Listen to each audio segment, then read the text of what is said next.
오늘 제가 비움의 영성이란 제목으로 말씀을 나누게 됐는데, 좀 빌립보서 내용에 좀 충분히 기대해서 말씀을 나누려고 합니다만, 시간 제약 때문에 가능한 원고를 좀 읽는 방식으로 해보려고 합니다. 하나님은 빌립보 교회에 착한 일을 시작하셨습니다. 그 착한 일은 빌립보 교인 속에 시작된 구원이었습니다. 이렇게 시작된 구원은 그들의 교회 생활과 바울을 지금 기록된 원고와 제가 읽는 게 상당히 다르기 때문에 그냥 저를 보시면 되겠습니다. 그리스도 예수의 날까지 이루어질 완성을 향하고 있었습니다. 이 구원은 하나님이 마침내 이루실 것이지만 구원을 받은 자들 편에서 신앙적 분투 역시 필요했습니다. 즉 하나님의 은혜에 의하여 수동적으로 붙잡혔지만 하나님의 은혜 안에서 능동적으로 붙잡아야 했던 것입니다. 받은 구원이지만 이루어야 할 구원이었고 이미 얻었지만 아직 온전히 이룬 것은 아니기 때문에 바울은 구원을 받았지만 아직 잡은 줄로 여기지 않고 표대를 향하여 달려가고 부름의 상을 향하여 쫓아간다고 했습니다. 이처럼 이미 주어졌지만 아직 완성된 것이 아닌 구원은 마치 영적 애굽으로 건짐을 받아 광야를 거쳐 가나안을 향하고 첫째 아담이라는 실존의 영적 애굽에서 건짐을 받아 칭의를 거쳐 성화를 거쳐 둘째 아담 그리스도를 향하는 영화를 향해 가고 있습니다. 그리스도에 의해서 이루어진 구원은 그리스도의 형상을 우리 안에 이루고 그리스도의 장성한 분량이 충만한 데까지 이르는 것이 목적입니다. 그리스도의 분량까지 자라는 목적은 사실 천국에서 완성되지 않고 아마 더 높은 차원에서 계속 진행되어 갈 것 같습니다. 그런 점에서 우리가 받은 구원은 그리스도에 의해 시작되어 엄밀히 말하면 성부에 의해서 시작됐지만 계속해서 그리스도를 향해 갑니다. 그리스도를 닮음을 향한 구원은 그리스도를 닮아가는 길을 통해서 가능합니다. 그런 점에서 구원은 그리스도에 의해, 그리스도를 통해, 그리스도를 향해 가는 구조를 갖고 있다고 할 수 있습니다. 이런 구원을 두고 이미 이루어진 사건이면서 아직 이루어져 가는 과정이고 마침내 이루어질 약속이란 세 측면이 있고 또 과거, 현재, 미래의 3시제를 가지고 있다고 표현하기도 합니다. 그리스도에 의해서 이미 시작된 바로 이 구원은 그리스도를 닮음이라는 완성을 향해 가지고 가고 있다면 중요한 것은 그리스도 형상이 어떤 것인지를 바르게 알아야 한다는 것입니다. 본받아야 할 그리스도가 누군지 잘 모르는 것은 표대를 모르고 달려가는 것과 같습니다. 표대로서의 그리스도의 모습은 성육신한 예수님에게서 구체적으로 나타납니다만 그 모습은 우리가 회복해야 될 하나님의 형상이고 또 둘째 아담의 모습이기도 한데 이 구체적 모습을 추상화로 좀 그려보자면 위로 성부에 대한 순종, 옆으로 삼위간의 완벽한 사랑, 아래로 세상을 하나님의 뜻에 따라 다스림, 이렇게 그려볼 수 있겠습니다. 바로 이 모습은 지금 직립보행하는 사람의 모습과도 유사성을 갖고 있는데 사람의 가장 사람됨은 위로 하나님께 순종하고 옆으로 사람을 사랑하고 아래로 하나님 세상을 하나님의 뜻에 다스리는 이 모습이 마치 사람의 직립보행하는 이 머리, 옆으로 팔, 서 있는 다리와 흡사하다고 할 수 있습니다. 바로 이런 모습은 사실 그리스도의 이 모습은 영적, 심리적, 정치적, 경제적 차원에서 살필수록 더 풍성하게 드러납니다만 문제는 우리는 그리스도라는 표대를 향해서 달려가고 있다는 것입니다. 그런 점에서 그리스도는 우리에게 구주이실 뿐만 아니고 우리가 달려가야 될 모범이자 표대로서의 주님이라는 것을 알 필요가 있습니다. 자, 우리가 그리스도라는 표대를 향해서 나아가려면 그곳을 향해 갈 능력이 있어야 되는데 그 힘이 어디서 오는가 봤더니 그리스도와의 연합함, 또 그리스도가 보내신 성령님, 또 그리스도의 몸된 공동체를 통해서 옵니다. 그런 점에서 그리스도라는 표대에 가는 길은 곧 그리스도다, 이렇게 볼 수 있겠죠. 실제 하나님은 우리가 그리스도를 향하여 갈 수 있도록, 그 길을 갈 수 있도록 은혜를 주고 계신데, 그 사도 바울이 빌립보 교회에게 언급한 권면과 사랑의 위로, 성령의 교제, 긍휼과 자비와 같은 것이 바로 그러한 것입니다. 바로 이런 은혜에 힘입어 그리스도를 향해서 점점 가게 되면 우리 속에 그리스도를 닮은 모습이 나타납니다만, 바로 이것이 곧 빌립보 시민들이 로마의 높은 문화를 주위에 자연스럽게 드러내는 것처럼 하나님 나라 시민인 빌립보 교회 성도들이 거스르는 세대 속에서 하나님의 흠없는 자녀의 삶을 보여주고 그리스도의 복음에 합당한 삶을 드러내는 것으로 볼 수 있습니다. 그런데 그리스도라는 표대를 향하여 그리스도가 주는 힘으로 가야 될 그 길, 그럼 구체적으로 어떤 건가? 그 길이 바로 실제 그리스도가 이 땅에 사셨던 그 삶의 길인데, 그 길은 우리를 구원하기 위해 걸었던 길이기도 하지만 그리스도를 닮아가야 되는 우리가 또한 그분을 본받기 위하여 걸어가야 될 길이기도 합니다.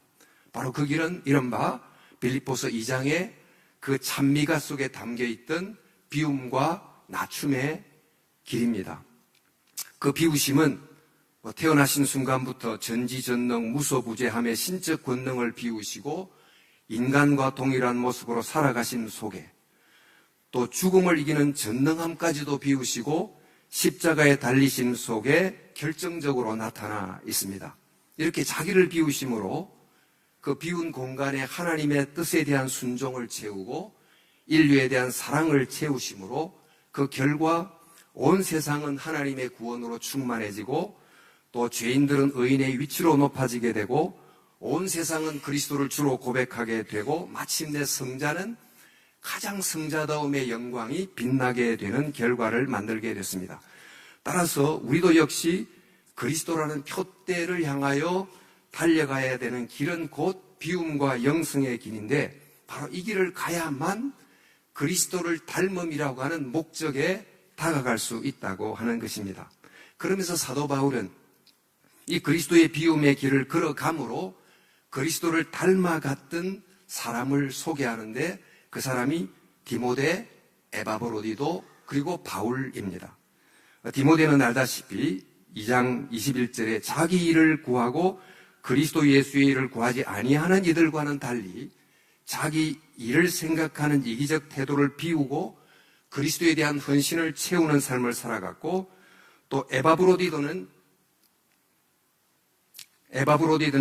바울을 돕기 위해서 자기가 병들었게 되자 자기로 인해서 근심하는 성도들 때문에 자기 고통도 잊어버리고 근심했던, 즉 그리스도를 위하여 자기 목숨도 돌보지 아니할 정도로 자기 유익을 비우고 성도에 대한 사랑으로 채웠던 바로 이 두 사람은 그리스도를 닮은 비움의 길을 걸었고, 그 결과 이 두 사람 속에 그리스도를 닮은 모습이 나타나게 됐습니다.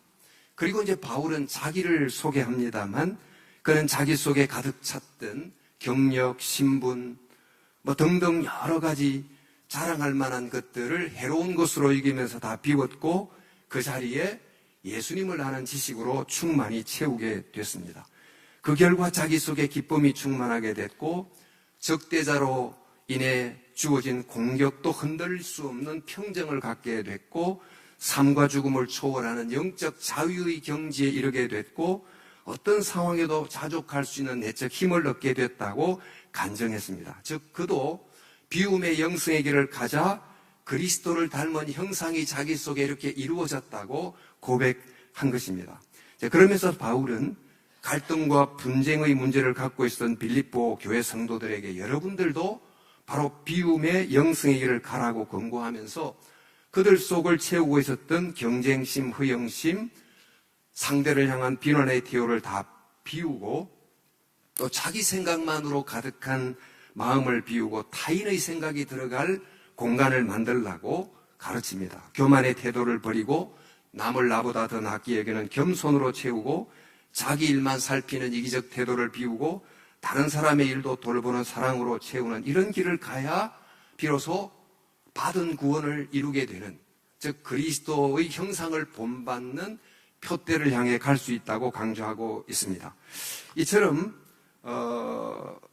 그리스도를 향하는 자는 반드시 이 비움의 영성의 길을 가야 되는데, 이 비움의 영성을 좀 더 구체적으로 보면 어떤 특징을 갖고 있는가 봤더니, 이 사도 바울은 비움의 영성을 통해서 비움적 케노시스를 강조하는데, 이 비움은 그 비움 자체를 추구하기 때문이 아니라 그리스도를 충만히 채우기 위함입니다. 그런 점에서 이 비움의 영성은 엄밀히 말해서 그리스도 채움의 영성, 이렇게 볼 수 있을 것입니다.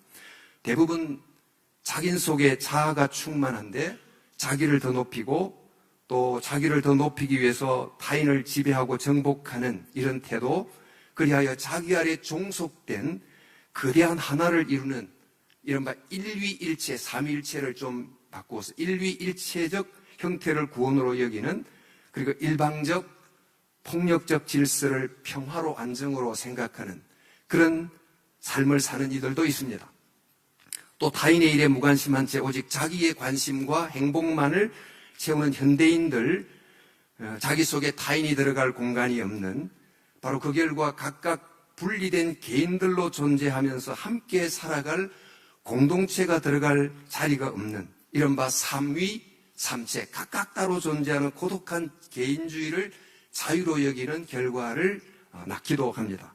이와 반대로 자기 안에 욕망과 집착을 비우는 세속 동량적 영성도 있습니다만, 욕망과 집착을 비우는 자기 비움을 통해서 무상과 무아라는 더 큰 비움에 이르고자 하고, 또 이것을 구원으로 여기기도 하고, 또 그 속에서 자신이라는 개체가 거대한 전체 속에 흡수되는 이런 형태를 추구하기도 합니다. 하지만 바울이 말하는 비움의 영성은 그들과는 다 달리 자기를 비우되 그리스도를 또 성령을 채우는, 또 그리스도와 성령을 채우기 위해서 자기를 비우는 그런 점에서 비움의 영성은 채움을 추구하는 채움의 영성의 특징을 갖고 있습니다. 그런데 이렇게 자기를 비우고 그리스도를 채우려고 해야 되는데 이것이 저절로 이루어지지 않습니다. 우리와 그리스도와의 관계는 물리적 법칙 관계가 아니고 인격적 관계이기 때문에 우리 편에서 우리가 비운 다음에 그리스도를 우리 편에서 채우려고 해야 그리스도와 성령이 우리 안에 주인 자리에 앉게 되는 것입니다. 그래서 자기 비움을 강조하는 비움의 영성은 많은 것들을 내려놓는 이렇게 소극적이고 포기하는 행동처럼 보이지만 사실 가장 소중한 그리스도를 더 확실하게 더 풍성하게 붙잡으려고 하는 적극적 분투의 모습을 가지고 있습니다. 또 적극적으로 또 선제적으로 그 빈자리를 그리스도로 채우지 않으면 그곳을 무엇이 채울지 모르기 때문에 더 그리스도를 채우려고 하는 그런 점에서 이 비움의 영성은 소극적 영성이 아니며 적극적 영성이라고 볼 수 있을 것입니다. 그런데 이런 비움과 채움은 한 번의 큰 비움이나 또 큰 체험으로 완성되는 것이 아닙니다. 바로 이 일은 정말 들숨과 날숨처럼 평생 지속되어야 되는 과정이라고 할 수 있습니다. 매일같이 자존심을 비우고 자존감을 채우고 타인의식을 비우고 그리스도 현존의식을 채우고 이기심을 배우고 이타심을 채우고 또 교만을 비우고 겸손을 채우는 이런 이 비움과 채움은 꾸준히 반복되어야 될 과정이라고 할 수 있습니다. 마치 성령 충만이 현재 진행형으로 지속되어야 되는 것과 똑같이 이 비움과 채움의 과정은 반복되어야 되는데 바로 이런 이 비움의 길을 가는 것을 사도 바울은 그리스도께 잡힌 바 된 것을 잡으려고 달려가는 꾸준한 경주에 비유하고 있는 것입니다. 자, 이렇게 그리스도를 자기를 비우고 그리스도를 채운다. 이것을 이른바 자기를 비우고 그리스도를 닮게 되면 점점 그리스도를 닮아가게 되고 또 구원, 이루는 구원의 핵심인 그리스도라는 표대에 이르게 되는데 바로 그 모습이 구체적으로 어떤 것인지를 짧게 좀 보고 마치려고 합니다. 오늘 이 주제가 영성입니다만 사실 영성이라고 하는 이 단어 자체의 개념이 굉장히 복잡합니다. 저는 오늘 이 영성이라는 단어를 영의 영다움, 이걸 이제 영성이라고 좀 정의하고 싶습니다. 인간성, 신성 했을 때 인간의 인간다움을 인간성 이렇게 하듯이 영의 영다움인데 여기서 말하는 영은 육체와 대조적인 영혼의 한 측면을 의미하는 게 아니고 바로 영혼과 육체가 함께 통합적으로 존재하되 하나님과의 관계 속에서 존재하는 인간을 이른바 영 이렇게 이제 명하는데 그 영의 영다움이 뭔가? 그 바로 영다움의 가장 핵심이 그리스도이고 그리스도를 닮을 때 가장 창조된 그 영으로서의 인간의 풍성함이 드러나는데 그 영다움에 이르는 길이 바로 자기 비움의 영성의 길임을 알려주고 있는 것입니다.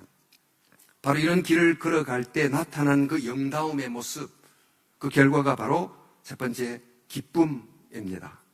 하나님과의 바른 관계가 만들어내는 그 바깥의 조건에서 주어지는 플레저와는 달리 하나님과의 관계 때문에 모든 상황 속에서도 정말 샘솟듯 솟아나는 그 조이는 바로 이 비움의 영성 또 그리스도의 채움의 영성이 만들어내는 중요한 결과라고 할 수 있습니다. 또 이 비움의 영성을 통해 주어지는 중요한 결과는 자기를 비움으로 더 큰 자기를 얻는 이른바 공동체를 이루는 결과를 만듭니다. 상대를 하나님의 형상으로 보고 또 남을 나보다 낫게 여기는 바로 이런 비움의 영성의 길을 가게 되면 그 개인주의적 개인이 아닌 공동체적 개인으로의 변화를 통해 더 큰 자아라고 하는 그 사랑의 공동체에 이르게 된다는 거죠. 그리고 또 비움의 영성은 자기를 비우는데 사실 그 비움을 통해서 진짜 자기를 발견하게 됩니다. 명예와 학벌과 신분 등으로 과장되거나 왜곡된 가짜 자기를 버리고 그리스도 안에서 진짜 자기를 발견하게 되는데 바로 이것은 바울이 고백한 것처럼 모든 것을 해로 여기고 그리스도 예수를 아는 지식으로 채운 결과 그리스도 안에서 발견되려 함이라 진짜 자기를 발견하게 되는 결과를 갖게 됐습니다. 바로 이런 그리스도를 닮은 모습은 궁극적으로 삼위일체를 닮은 모습이라고 할 수 있을 겁니다만은 삼위는 각각 자기의 위격, 각 위다운 자기다움을 유지하면서 즉 자기만의 빛깔과 색깔을 가진 꽃이 되고 또 그 아름다움을 가진 보석 같은 유일성을 유지하면서 동시에 서로가 일체를 이루는 그 서로의 이 존재하는 모습은 일위일체나 삼위삼체가 아닌 삼위일체의 모습을 갖고 있는데 이것이 바로 우리가 닮아야 될 그리스도의 모습의 핵심이라고 볼 수 있습니다. 바로 이런 그리스도를 닮은 것은 사실 이곳에서 더 이제 말씀드리기가 좀 시간상 그렇지만 개인적 특성의 문제만이 아닌 삼위일체라는 공동체적 새로운 사회적 형태까지 설명해낼 수 있습니다. 말씀을 맺으면서 구원은 그리스도라는 표대를 향하여 그리스도라는 길을 통해 걸어가는 것, 붙잡힌 바 된 것을 붙잡으러 가는 경주인데 바로 그 길은 곧 그리스도가 보여주신 비움의 영성의 길입니다. 바로 이것은 빌립보 교인들이 걸어야 했던 길이고 지금 우리도 또 걸어야만 하는 길입니다. 빌립보서가 강조하는 그리스도라는 목표는 그리스도가 보여주신 비움의 영성이라는 길을 통하지 않고는 결코 이룰 수 없다면 지금 우리는 바로 그 길을 걷고 있는가? 그 길 외에 어떻게 영광스러운 구원, 그 그리스도를 닮은 표대에 이를 수 있는가? 이 질문을 던짐으로 오늘 제가 맡은 순서를 마치도록 하겠습니다. 감사합니다.